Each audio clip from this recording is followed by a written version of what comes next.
जोहार साथियों, झालावाड़ स्कूल हादसे के अंदर जिन बच्चों के हादसे में डेथ हो गई थी और कई बच्चे घायल थे, उसको लेकर सरकार ने दिखावा जरूर किया कि उनको हम उचित मुआवजा देंगे, उनको न्याय देंगे।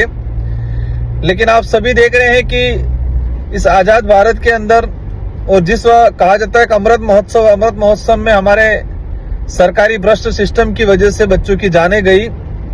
परिवारों की मांग के अनुरूप 3 अगस्त 2025 को हमने झालावाड़ में एक सभा और ज्ञापन रैली की थी। उस ज्ञापन में सरकार के समक्ष परिजनों और आयोजनकर्ताओं की जो मांग थी, उस अनुरूप हमने परिजनों को 1-1 करोड़ रुपया और परिजनों को उनके नाम जमीन अलॉटमेंट, उनको सरकारी नौकरी, घायलों को भी आर्थिक सहायता, उनको भी सरकारी या संविदा पे नौकरी, इस तरह से 6-7 मांगे रखी गई थी।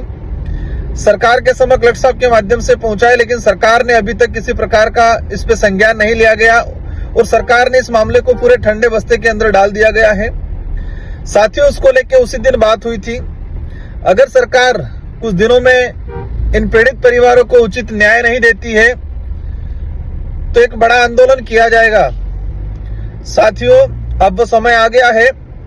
झालावाड़ की आम जनता की मांग है और पूरे राजस्थान के युवाओं की भी मांग है कि झालावाड़ घटना के अंदर सरकार जिस तरह से मौन होके पूरा मामला ठंडे बस्ते में डाल दिया गया, पीड़ित परिवारों को परेशान किया गया और इन पीड़ित परिवारों को जो न्याय नहीं मिला, उसकी न्याय की लड़ाई को लेके 6 सितंबर, आने वाली जो 6 सितंबर है, उस तारीख को दोबारा झालावाड़ जिले के अंदर महापड़ाव किया जाएगा और उस महापड़ाव में हम सभी जनप्रतिनिधि पहुंचेंगे।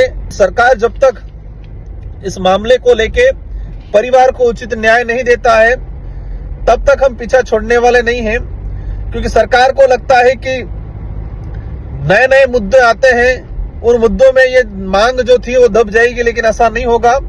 और अवश्य हम 6 तारीख को झालावाड़ पहुंच रहे हैं। सभी को शांतिपूर्वक तरीके से तैयारी करनी है।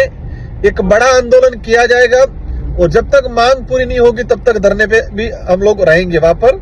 ये हमारा प्रयास रहेगा। सभी साथी पहुंचना है झालावाड़ 6 सितंबर।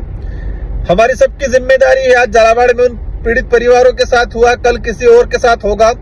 जब तक सरकार को इस मामले में सबक नहीं सिखाया जाएगा और सरकार इस पे कठोर कार्रवाई करके और उचित मुआवजा नहीं देगी, तब तक सरकार के समक्ष पुरजोर तरीके से हमारी मांगों को रखा जाएगा।